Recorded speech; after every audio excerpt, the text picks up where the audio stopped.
భారతదేశ చరిత్రలోనే తొలిసారిగా మహాత్మా అని పిలిపించుకున్న మహానేత మహాత్మా జ్యోతిరావు పూలే అని జనసేన నేత నాయకులు గునుకుల కిషోర్, నూనె మల్లికార్జున యాదవ్, కృష్ణారెడ్డి అన్నారు. జ్యోతిరావు పూలే వర్ధంతి సందర్భంగా నెల్లూరు నగరం మినీ బైపాస్లోని జ్యోతిరావు పూలే విగ్రహానికి పూలమాల వేసి నివాళులర్పించారు. అనంతరం వారు పాత్రికేయుల సమావేశంలో మాట్లాడారు. ఈ కార్యక్రమంలో జనసేన నాయకులు తదితరులు పాల్గొన్నారు. అందరికీ నమస్కారం. 1890 నవంబర్ 28న జ్యోతిరావు పూలే గారు మరణించారు. ఆయన ఈరోజు 134వ వర్ధంతి జరుపుకుంటున్నాము. జ్యోతిరావు పూలే ఆయన స్ఫూర్తిగా తీసుకున్నారు. ప్రతి ఒక్కరు కూడా ఏంటంటే ఆయన అడుగుజాడల్లో నడవాలని నిర్ణయించుకున్నారు. డాక్టర్ బాబా అంబేద్కర్ గారు కూడా జ్యోతిరావు పూలే గారిని గురువుగా పూజించేవాడు. మొట్టమొదటి బిరుదాంకితుడు జ్యోతిరావు పూలే గారు. సావిత్రిబాయి ఆయన విద్యాభ్యాసాలు నేర్పించారు. మొట్టమొదటిగా పాఠశాలను ఏర్పాటు చేసింది కూడా జ్యోతిరావు పూలే. సావిత్రిబాయి పూలే గారు ప్రజల్లో చైతన్యం తెచ్చారు. సతీ సహనమనాన్ని నిర్మూలించారు.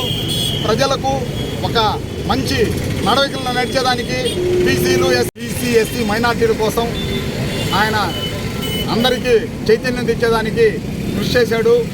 దీనబంధు అనే పత్రికను స్థాపించి ప్రజల్లో చైతన్యం రావాలని చూశారు. సతారా అనే సమాజాన్ని స్థాపించి ఆయన అందరికీ బడుగుబల. ఈరోజు నెల్లూరు జిల్లా జనసేన పార్టీ ఆధ్వర్యంలో బడుగు బలహీన పూలే గారి 134వ వర్ధంతి సందర్భంగా ఆయనకి నివాళులు అర్పించడానికి నెల్లూరు జిల్లా జనసేన పార్టీ తరఫున మేమందరం ఇక్కడికి విచ్చేసాం. అదేవిధంగా ఇట్లాంటి నాయకుడు దేశంలో ప్రతి ఒక్కరూ చదువుకోవాలనే నినాదంతో జ్యోతిరావు పూలే గారు ఎంతోమందిని విద్యావంతులు చేసినటువంటి వాళ్ళు. ఆయన అడుగుజాడల్లో ఈరోజు మన రాష్ట్ర డిప్యూటీ సీఎం పవన్ కళ్యాణ్ గారు కూడా ఎంతోమందికి ఆయన నినాదాలను తీసుకెళ్తూ ఆయన అడుగుజాడల్లో నడుస్తూ ఈరోజు ప్రతి ఒక్కరికి జ్యోతిరావు గారి పూలే గారి సిద్ధాంతాలని రాష్ట్రంలో ఈరోజు ఆయనకి నెల్లూరు జిల్లా జనసేన పార్టీ తరఫున మేమందరం నివాళులు అర్పించుకుంటున్నాం. జై హింద్, జై జనసేన. అందరికీ నమస్కారం. స్వేచ్ఛ సమానత్వాల కోసం అలుపెరగని పోరాటం చేసిన గొప్ప వ్యక్తి జ్యోతిరావు పూలే గారి వర్ధంతి సందర్భంగా ఈరోజు జనసేన పార్టీ తరఫున మేము ఘన నివాళి అర్పిస్తున్నాం. జాతిలో కుల మతాల వ్యవస్థ నిర్మూలించాలని, స్త్రీల సాధికారత రావాలని, చదువుకున్నప్పుడే సమాజం బాగుపడగలదని, అందరి మన్ననలు పొంది మహాత్మునిగా గాంధీ కంటే ముందు పేరుగాంచిన జ్యోతిరావు పూలే గారి జీవన గమనం ప్రతి ఒక్కరికి కూడా స్ఫూర్తిదాయకం. బడుగు బలహీన చేసిన కృషి మనం మరవలేము. స్త్రీలు చదువుకోవాలని, అంటరానితనం నేరమని, ప్రతి ఒక్క మనిషికి స్వేచ్ఛా వాయువులని అందాలని ఆర్నిశలో పోటీ ఆయన కృషి చేశారు.